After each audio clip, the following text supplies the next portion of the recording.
Қадлахай февральдиз Махачқалада ДГПУ дин филология дин факультета Дағыстан дин вузры кязвай студентин арада лезги публицистикадай конкурс келефена.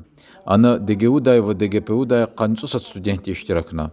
Абуру республикада иша иштин шартар қысанарун патал вуч авун гереке темадай очерк аркена.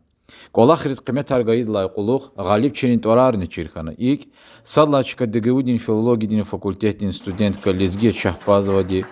Қайдлачка ДГУ дин филология дин факультетин студентка Сальмина Таразаханова ди.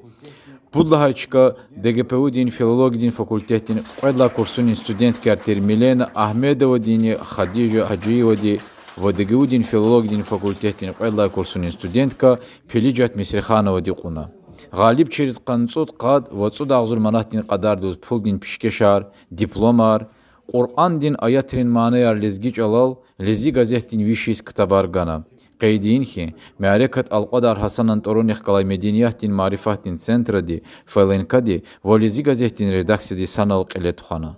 Konkursiz aqatay pul din kharciyar, felenka di viçin xivez qaçunvay.